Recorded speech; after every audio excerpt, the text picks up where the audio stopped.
Hello everyone and welcome back to Football Manager 2021. Welcome back to Hamburg. And you might hear it in my voice. I am very excited. We've had a fantastic preseason. I'm gonna go into actually the transfers that we made. I don't wanna show you too much yet. I don't know, where can I go where I don't show you so much? I can show you a little bit about the preseason matches. As you can see, we've been performing very well. We've won most of our matches, including a 3-1 against Saint Etienne. We only lost against Bayern Munich. It was a 1-2 at home, however, which is a bit of a shame. But still, we put up a good match. Now, getting into our transfers. Oh boy, there's a lot to get in here. This might be a little bit of a longer video, but as you can see, we've gotten in some familiar faces. Adrian Fine back from last year's season. We brought the boy, the golden son. He has returned. As you can see, he actually played in real life, loan for Hamburg, which was last year, and that was when we played Football Manager, and obviously we had him. Last year, we played with him in our season. He was amazing. Even started to play for the national team, if I remember correctly. And after a few years going to Bayern, not getting a chance, we managed to snap him up again, and he became a super important player for us. Well, something similar has happened this year. Managed to pick him up for a pittance, 1.6 million, that was it. And a pretty small contract, just 25,000 per week. What an incredible signing for us. We also got Adrian Semper for 1 million. The reason we got him, it's actually a little bit... He wasn't my first choice. I think he's a good goalkeeper. But as you can see, his actual playing time in the bottom right is a backup because Daniel Hoyer Fernandez refused to sign a new contract unless he would be made the top goalkeeper or the main goalkeeper. And he was nowhere near good enough for that. So instead of trying to sign a new contract and promising him that he might be a more important player later, I just said, no, screw it. I'll go out for someone much younger, someone who's actually good, who will also be happy to be a backup. And that's how we got Mr. Semper over here. Apart from him, we brought in 4 players whom I'm very excited to have. I want to see, these were the 4. So we got Adrian Fine, as I said, but we also have 2 more midfielders. One of them is... Well, let's start with actually the cheaper one. One of them is Elvis Rexbetsai. I probably destroyed that pronunciation, but he's a Kosovan.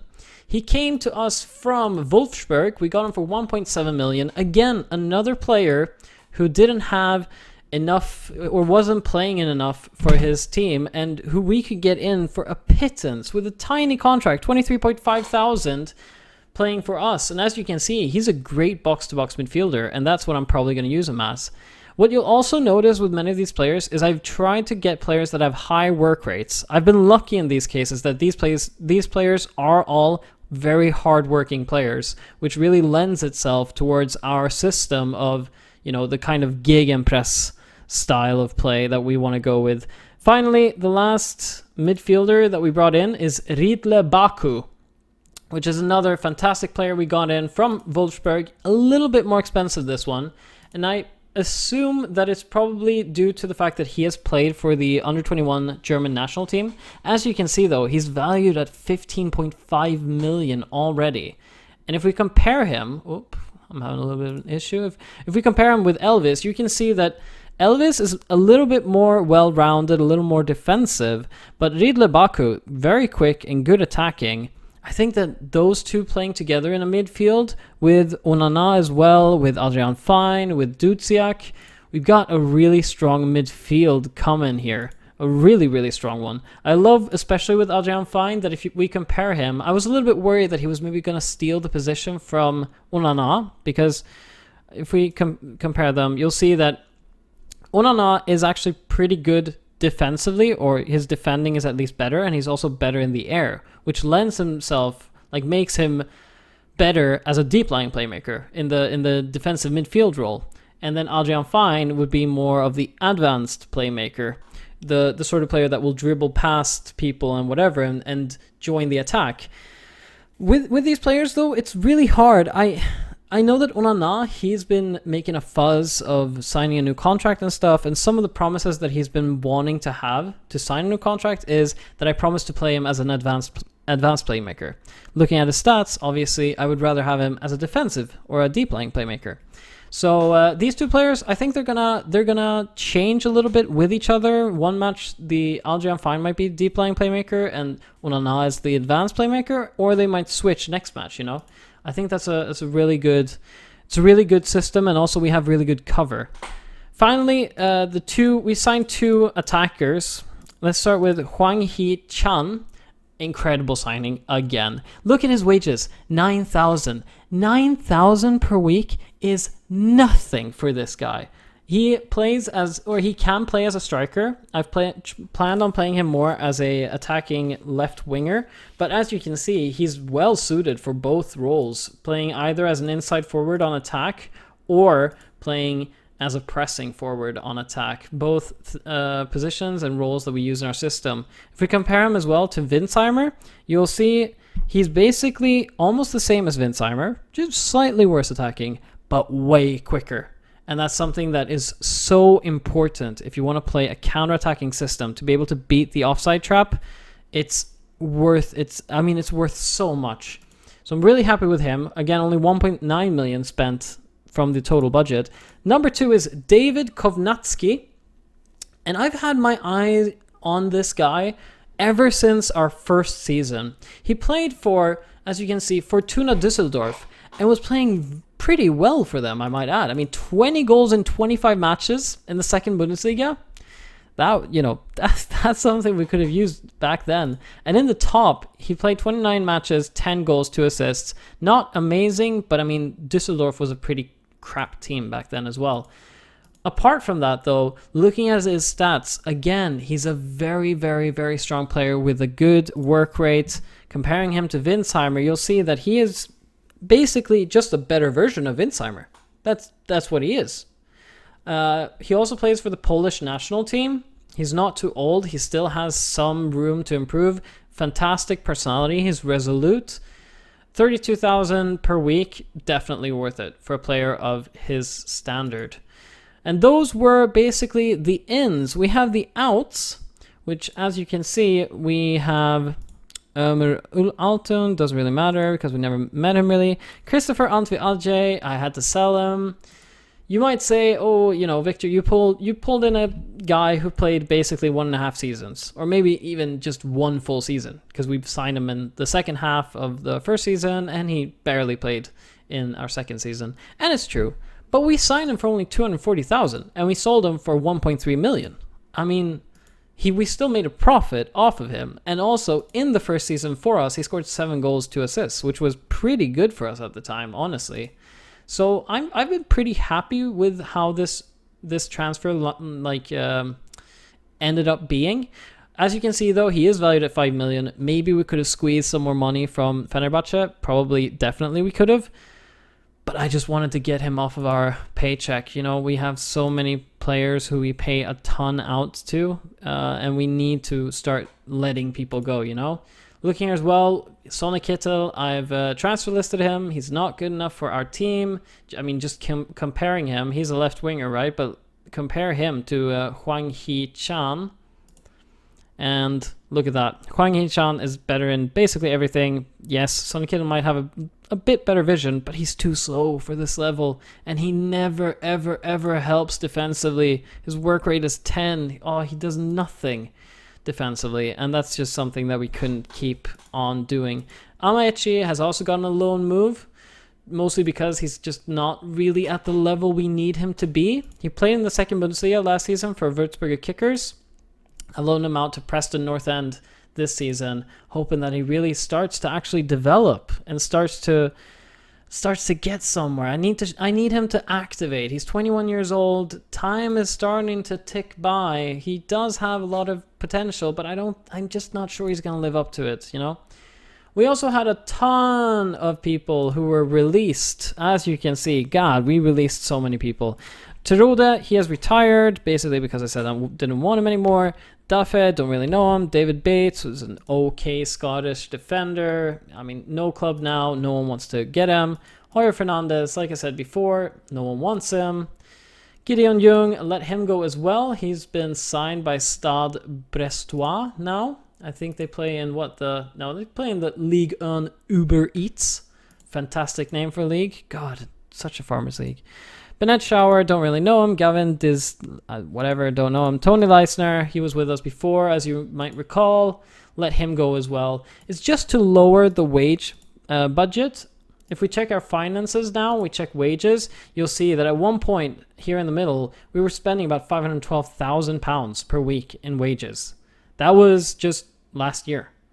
So we've gone through this we've signed new players, but we've culled a lot of the old ones. And as you can see over here, we were at 378,000. Now, of course, we bought some more players, came up to 496,000 again, but we have a much, much better team now with some superstar players, and we're spending less now than we did last year. That's how absolutely ridiculous the wage spend is at Hamburg at the moment. I mean, it's just, I don't understand what they're doing. We will, as you can see, we have one star player as well who's getting 44,000 per week. That is Sven Ulreich, and he's 33 years old and starting to get worse. So he's going to be off of our books as well next year when his contract runs out. We have a lot of important players. That's a concern, definitely, because we can't have that many important players. But one of them is, for example, Winsheimer, who probably will leave this club in not too long, to be honest, which is a little bit sad, but it will have to happen. Overall, finances are pretty fine. They're good. I'm not too unhappy with it. I also want to talk about two players who I've actually promoted up to the first team from the youth team immediately. They've been crazy. I think I talked about this guy before. Leon Dernhofer is a superstar in the making. What a player. What a player. If we look at his progress, as you can see, he dropped down a little bit there, but he started off at 1.5 stars. Let's check it more attributes. But you'll see here, for example, vision started at 9. Right now he's at 13 in about a year. Same with decisions, starting at 9, and right now decisions are also 13, on the cusp of 14. He is just exploding his values. And so I made the decision that if we look at him as well, I just want to say that his first touch, 17, incredible. Passing, 16, incredible. Technique, 16, incredible. 15 work rate, really good. 18 teamwork, and 17 balance. He could be a really, really good dribbler. He has 10 in dribbling now, but it's something that might come a little bit with age. He's still only 18 years old. His values are a bit weird because I would like to play him as an advanced playmaker. The problem is his flair is only 4, and flair is quite important if you want to have an advanced playmaker. So I'm not sure how to fit him in, but he's definitely someone we're going to have at the club for a long time. And having him on the bench for some of our fantastic midfielders, I think is a great opportunity for him to come off sometimes when we're not really risking anything in the match, just to get that little more playing experience and just to improve even more. I mean, look how much green he has, and he's still only considered to be 2 stars, and he could reach 5.5 stars. I think we've got a really good player here on our hands. We also have Ahmed Kargol, who is quite similar as a player. As you can see, he's also rated 2 stars at the moment and could reach 5.5 stars. Not as good as you might see. He's only got passing, which is green right now, but I'm hoping the other things will improve. Not as big of a talent, but definitely someone who's still only 18 years old and who I think might have a future and might be just to give him a few minutes or whatever. Maybe we sell him in the end, but at least we might make quite a lot of money off of these 2 players. Anyway, I think that's everything I want to talk about when it comes to the squad. I want to say as well, just quick about Bakary Yatta. Man, this guy is so weird. He keeps just changing my opinion. Now I like him again. You know, I disliked him, then I liked him, and I kind of disliked him again, and now I like him again. It's mostly because, again, his technicals are still terrible. They're awful. They're horrible. He's not going to score many goals, whatever. It is what it is. But he has a great personality. He's resilient, and I'm hoping that will rub off on the younger players. And he does have good physical attributes. And with that 16 acceleration, 18 pace, he might still break the offside traps quite often. He has a good work rate.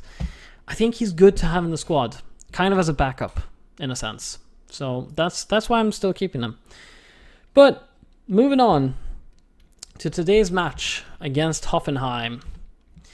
We are going to quickly ask, this is the manager who he thinks we should play. He wants us to play with Onana more in the advanced playmaker role. Honestly, I'm totally fine with that. I will say though, I will 100% choose to have Hwang Hee-chan up top instead of Winsheimer. If the number one striker for this season will probably be Kovnatski. But number 2 is probably Hwang Hee-chan because he's so quick. I think it's more worth than having a good finisher in Winsheimer. So Winsheimer will probably see his minutes kind of dry up this season. We'll start with Ambrosius and Van Jongelen in the defense. They haven't been... Ambrosius hasn't been fantastic so far, but I think he might have a good game today. Finally, the question is, do we play Massimo or Jatta? I think we start with Massimo for this one. So let's get into it. We're playing sort of the same style as we did before, but we are playing more attacking than we did last season. We still compressed though the spaces in the defense just to give them less room to move and hopefully to press them harder. Let's see. Oh, they want to ask me about some dude. Let's check the lineups. That's the Hoffenheim lineup. They still have Robert Skov, good player, I think, from Denmark. And here's our lineup. What a team! What a fantastic team! I'm hoping we can start this season with a bang. Wouldn't that be fantastic? Go away to Hoffenheim and just absolutely wreck face. That would be so sweet. I would be so happy. And there we have kickoff. Fine. I'm really hoping that he becomes this sort of instrumental, the conductor of our orchestra, Baku with a nice header already. Baku as well, such a great box-to-box midfielder, which is something we sorely missed, considering the best box-to-box midfielder we had at the club was Kinsombi. And Kinsombi, I wasn't even convinced he was good enough, he was an okay player for the second Bundesliga. And in the top Bundesliga, such an important position and role. It's good that we got someone with a little more punch, Onana wins the ball back. Wagnerman. Also the contract situation. Wagnerman, come on, put it in. Poor cross. But Ambrosius is there to pick that one up. Recycle possession. Wagnerman with another attempt. I wish he was a little bit quicker. That would have been much better. Puts it in. Leibold has a chance. Blocked though. Not much of a chance in that one, I have to say. Gonna encourage the boys again. The contract situation with Onana and Jatta.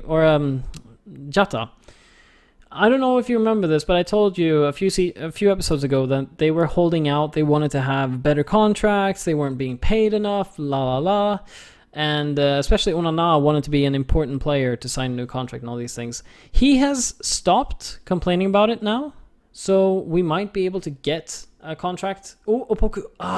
Should be a goal. Should be a goal.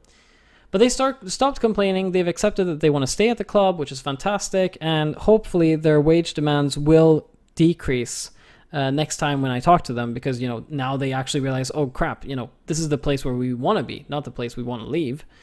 So we'll have to see. Unfortunately, Onana is still not ready to talk to me after last time I tried to talk to him. So, just got to give the boy a little time to get over it. Wagnerman plays to Onana Massimo. Massimo is someone I really want to train to become a good wingback. Oh, Hee-chan! Good chance. Should be a goal. I really feel like we should be 1-0 up at this point, I have to say. Also, something I have to say, I didn't even notice it, but we are playing Semper in goal this match, and that was not my intention. I still am planning on having Ulreich as our number one goalkeeper. Oh, but look at that. What a save. What a save he pulls out of the hat just as I'm talking about him. Good job picking up that ball. And let's see how his distribution is. It's a good pass. Good pass to Massimo. Immediately we have a counter chance. Opoku can't hit the goal, unfortunately. It's the annoying thing, I have to say, when it comes to our transfers, that the weakest area of the pitch right now, in my opinion, is the right wing. We don't have anyone who's a senior player who's actually good with, especially their left foot, on the right wing. And that's a huge disappointment for me, at least, that we can't really play with 3 strikers. Instead, we are right now kind of playing with 2 strikers and 1 winger, which just becomes a bit weird considering Wagnerman is probably a better winger than most of our right wingers, if that makes any sense. It's really weird. So it's an unused position at the moment for our team, and that's something I really want to fix. Unfortunately, there aren't that many players out there that we can pick up for a good price on the right wing. Here they go, though. I feel like maybe they don't have a chance. I'm hoping that it's not a chance for them and that we actually win the ball back soon. Samascu, Vogt out to Christensen, up to Skov. Skov is always a dangerous player. Puts it in. Mali. Oh, but he can't hit the goal, luckily for us. Hoffenheim, though, has had the better chances, according to the statistics. But we have been very good defensively, which is something that we're continuing with from last season. Our defense was easily what I think the stats showed was our best area of play, you know? Fine, Massimo, saved again. Saved again by Grill, and also he was offside, so what am I even talking about? Probably shouldn't have encouraged the boys there. Apparently did someone mad. Van Drongelen, good header out. Let's put some pressure. Let's start the counter. Leibold, get it there. Oh, no. Good block. We have so many, we block so many shots in our team. It's honestly quite surprising. I haven't seen that so much before in Football Manager, and this year I see it all the time. Mali, Semper comes out and picks it up easily. Good job. He's only 24, Semper, so he has a lot of time to improve as a goalkeeper. Goalkeepers usually tend to reach their height around, late 20s, early 30s sort of, so they're a little bit later than other players. Christensen comes up with the ball again. Dabber comes out. Van Jongelen does a tackle. Pretty reckless tackle, I have to say. Wagnerman, good interception. No one there, though. Can he intercept again? Doesn't look like it, but it's a good block by Ambrosius. Hichan, Massimo, let's go. Pass to the... Oh, no. Okay, no pass to the Hichan. Coming up to the 60th minute. I'm thinking of making a change because I don't feel like things are going well right now. I think Hichan, putting him on the left wing, will let him join the play more. What we could also do is put on Winsheimer up top. He's still a pretty good scorer. And then we put Bakary Yatta on the right just to maybe beat that offside trap. Winsheimer with a free kick. Not too far away. Pretty close. Encourage the boys again. Leibold has had a pretty poor game. That's it's a little bit concerning. We're usually very, very reliant upon his crosses since he is such a good wingback. But it's looking more and more likely that this is going to end in a boring 0-0 draw, I'm afraid. I think we're going to put on Dudziak instead of Leibold. Leibold on a yellow already. We want to avoid him picking up a red and a subsequent suspension. Another chance. Hopefully it's for us. Halstenberg back to Posch. Plays it up. Come on, boys. Dudziak, gotta block him. Gotta block him, boy. Oh, we're lucky. We live. Let's encourage the boys again. I hope I didn't make a mistake by putting on Dudziak down on the left in the defense. Oh, Winsheimer wins the ball back. Jata, let's go. Activate those engines. He did, but then he didn't do much more with him. We did get a corner, though. It's always a chance. Dudziak puts it in. Oh, I thought we were going to win that one. Hichan recycles possession. Aljan Fine. That was a terrible cross. Damn it. Mr. Fine. Skoov comes with the ball. Are they going to attack us now? I feel like I want this highlight to end. Please end. Please end. Oh, Dudziak. Good header. But he was pretty free there. They could have scored, I think, in that situation. Let's go, Jetta. But the highlight is over. Damn it. Well, start the year with a draw. Is it good or bad? Well, we're playing away from home. I would say it's pretty good. It's okay. It's decent. What more can I say? Slightly disappointed, obviously. I thought we had a better chance of winning this match, but we have such a young team. We have one of the youngest teams in the Bundesliga when you look at average age. So picking up some points, still something really good. I want to say I'm going to tell them that, I'm going to tell them that I'm happy. Some of them played really well. Some of them, not so much.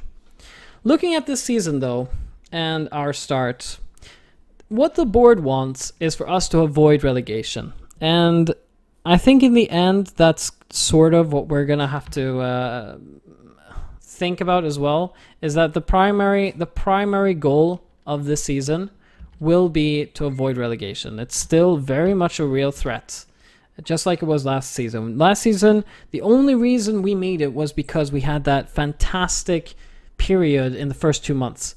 When we were on a high, we had just, come from the second Bundesliga to the top Bundesliga. We were fearless. We wanted to show up who we are and all this stuff. But that feeling is gone now. So we will probably not have a period like we did back then. So this season might paradoxically be a little bit harder than last season, because now we actually need to build up, we need to build up that mentality of like, this is where we're supposed to be. And, things might not go well from the start, but we have to still make it work and all these things. We're going to have bad runs, like we did at the end of last season, but we need to be able to get ourselves out of them much easier now, or we have to get out of them quicker at least. So that's what we're going to look at, is avoid relegation. My biggest hopes is that we're going to make it into the Europa League. Like a 5th, 6th place, that would be fantastic. I would be so happy with that. That's kind of the height of what I want to have. I think next match that we will be back for, though, is we're gonna be back for these matches in the Europa Conference League against either AC Alkmaar or Lech Poznan. Don't know which one we're gonna play against yet, but it's a qualifying round, so I think it's gonna be fun, and we might do a double match in that episode. Anyway, thank you very much for watching. I hope you enjoyed. I hope you follow us for this season, or the 3rd season in our game right now. You watch our kids develop and watch us maybe steal one of those European spots. In any case, I'll see you next time for Alkmaar or Lech Poznan. See ya!